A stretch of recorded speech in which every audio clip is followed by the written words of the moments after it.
Assalamualaikum warahmatullahi wabarakatuh.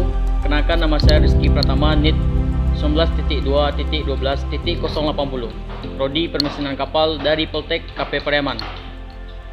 Baik, di sini saya akan menjelaskan tentang dua soal, yaitu soal pertama menjelaskan tentang perbedaan sistem pneumatik dan hidrolik. Yang kedua, menjelaskan tentang macam-macam kompresor. Baik, sebelum itu kita akan menjelaskan tentang soal yang pertama, di mana perbedaan pneumatik dan hidrolik. Pneumatik maupun hidrolik mempunyai cara kerja yang sangat mirip, namun ternyata ada perbedaan signifikan yang harus diketahui karena perbedaan inilah yang menentukan aplikasinya di dunia kerja. Sistem pneumatik adalah sebuah teknologi yang memanfaatkan udara terkompresi untuk menghasilkan efek gerakan mekanis. Sedangkan sistem hidrolik adalah suatu sistem yang memanfaatkan tekanan fluida sebagai power atau sumber tenaga pada sebuah mekanisme. Sehingga hidrolik digunakan untuk mengontrol, mengirimkan dan memanfaatkan tenaga dengan menggunakan tekanan fluida tersebut. Selain perbedaan yang telah dijelaskan di atas, terdapat perbedaan sangat signifikan dari kedua alat tersebut, yaitu sistem kerja yang dilakukan oleh hidrolik maupun pneumatik. Di bawah ini merupakan penjelasan yang lebih rinci tentang perbedaan sistem kerja hidrolik dan pneumatik. Yaitu yang pertama, sistem kerja hidrolik.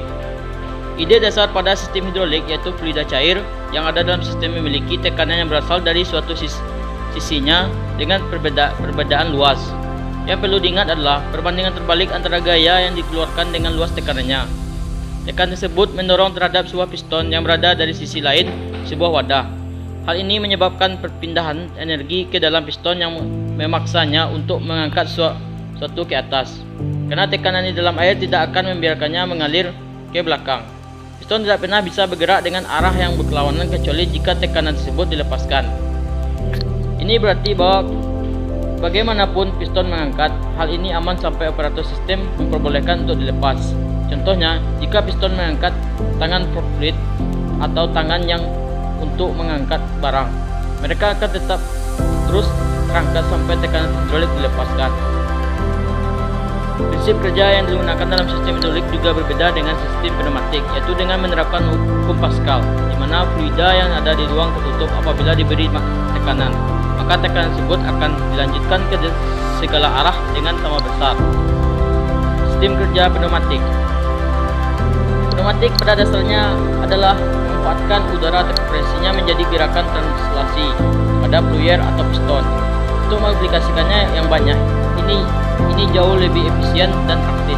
Misalnya sistem mencakup kompresor udara yang menyimpan udara yang terkompresi dalam sebuah silinder dan melepaskannya di bawah kontrol listrik. Seringkali udara sedikit dimodifikasi dengan cara menghilangkannya beberapa uap air dan menambahkan sejumlah kecil minyak yang dikaburkan untuk membuat gas yang lebih ramah pada mesin. Pneumatik menggunakan hukum-hukum aeromekanika yang menentukan keadaan keseimbangan gas dan uap, khususnya udara atmosfer, dengan adanya gaya-gaya luar atau aerostatika dan teori aliran aerodinamika. Perbedaan aplikasi. Kemudian juga terdapat perbedaan pada pengaplikasian alat-alat tersebut pada bidang tertentu seperti hidrolik yang sering digunakan dalam konsep bendungan, sungai, turbin, dan bahkan erosi, sedangkan pneumatik diterapkan di berbagai bidang kedokteran gigi, pertambangan, dan konstruksi umum lainnya. Perbedaan lain antara kedua yaitu saat diterapkan kekuatan tekanan yang digunakan dalam aplikasinya. Sistem hidrolik menggunakan tekanan dengan jumlah yang lebih besar dibandingkan pada aplikasi pneumatik. Dalam pneumatik hanya SO 100 PSI atau pound per inci persegi dari tekanan yang digunakan untuk aplikasi industri tersebut. Aplikasi yang berbasis hidrolik sering menggunakan tekanan yang berkisar dari 1000 sampai 5000 PSI. Namun demikian, sistem hidrolik lainnya yang lebih modern bahkan menggunakan tekanan sampai 10.000 PSI. Karena permintaan energi yang tinggi ini, sistem hidrolik utamanya menggunakan komponen yang lebih besar, sedangkan sistem pneumatik menggunakan komponen yang lebih kecil di sebagian besar aplikasi. Baik, kita akan masuk kepada soal kedua, di mana soal kedua adalah menjelaskan jenis-jenis kompresor angin. Ada beberapa jenis kompresor udara masing-masing dengan keunggulan dan kelemahannya masing-masing. Bila Anda memerlukan kompresor angin, Anda perlu mengetahui perbedaan setiap jenis kompresor. Berdasarkan mekanisme internalnya, kompresor angin dikategorikan sebagai perpindahan positif atau positif displacement dan perpindahan dinamik displacement. 4 jenis kompresor udara paling umum adalah 1. Kompresor screw, 2. Kompresor piston, 3. Kompresor aksial, 4. Kompresor sentrifugal. Jenis kompresor perpindahan positif. Kompresor perpindahan positif mencakup sebagai kompresor angin berbeda yang menghasilkan daya melalui perpindahan udara. Kompresor udara dalam kategori ini bekerja dengan mekanisme internal yang berbeda, tetapi prinsip kerjanya sama. Sebuah rongga di dalam mesin menyimpan udara yang dibawa dari luar, dan kemudian secara perlahan menekan rongga tersebut untuk meningkatkan tekanan udara dan energi potensial. Kompresor screw, salah satu jenis kompresor perpindahan positif yang umum. Kompresor screw cukup mudah dirawat karena dilengkapi dengan sistem pendingin internal dan tidak memerlukan banyak perawatan.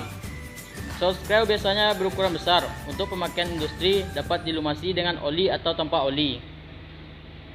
Kompresor angin screw menghasilkan energi melalui 2 rotor internal yang berputar berlawanan arah. Udara terperangkap di antara 2 rotor yang berlawanan dan membangun tekanan di dalam rumahnya karena ada sistem pendingin internal. Kompresor udara ini dirancang untuk menggunakan terus menerus dan daya berkisaran dari 5 HP atau per kuda hingga 350 HP. Kompresor piston. Kompresor angin piston adalah kompresor perpindahan positif lainnya. Kompresor angin ini biasanya ditemukan di lokasi kerja yang lebih kecil seperti garasi dan proyek pembangunan rumah. Tidak seperti kompresor screw. Kompresor piston tidak dirancang untuk digunakan terus-menerus. Kompresor angin piston memiliki bagian bergerak yang lebih banyak dibandingkan dengan kompresor screw. Bagian-bagian ini perlu dilumasi dengan oli untuk pergerakan yang lebih halus. Jenis kompresor udara ini bekerja melalui piston di dalam silinder yang menempatkan dan memindahkan udara untuk menghasilkan tekanan. Kompresor piston ada bekerja secara single stack dan two stack, tergantung tekanan udara yang dihasilkan. Ketika Anda membutuhkan daya lebih besar, kompresor two stack bisa menjadi pilihan yang tepat. Kompresor single stack cocok untuk menyelesaikan pekerjaan untuk proyek yang lebih kecil seperti pekerjaan kayu dan pengerjaan logam. Di sisi lain, kompresor two stack menghasilkan daya yang dibutuhkan untuk konstruksi yang intens seperti perakitan dan pemeliharaan otomatis. Jenis kompresor perpindahan dinamis. Kompresor angin dinamis menghasilkan daya dengan membawa udara yang bilah putaran cepat dan kemudian membatasi udara untuk menciptakan tekanan. Energi kinetik kemudian disimpan sebagai statis di dalam kompresor. Kompresor aksial. Kompresor udara aksial biasanya tidak digunakan dalam proyek konstruksi, tetapi malah ditemukan di mesin berkecepatan tinggi kapal atau pesawat. Mereka memiliki tingkat efisien tinggi tetapi jauh lebih mahal daripada jenis kompresor udara lainnya dan dapat mencapai ribuan per kuda. Itulah sebabnya mereka terutama dirancang untuk penelitian di Gantara. Kompresor sentrifugal. Kompresor angin sentrifugal memperlambat dan mendinginkan udara yang masuk melalui diffuser untuk membangun energi potensial. Karena proses kompresi yang multi-phase, kompresor sentrifugal dapat menghasilkan energi dalam jumlah besar dan mesin yang relatif kecil. Mereka membutuhkan perawatan lebih dari pada kompresor screw atau kompresor piston. Beberapa jenis kompresor sentrifugal dapat menghasilkan udara bebas minyak. Mereka biasanya digunakan untuk situs konstruksi yang lebih menuntut seperti pabrik kimia atau pusat-pusat manufaktur baja karena mereka dapat mencapai sekitar 1000 per kuda. Baik, itulah pembahasan dari saya. Jika ada kata-kata saya salah, mohon maaf. Terima kasih atas perhatiannya. Assalamualaikum warahmatullahi wabarakatuh.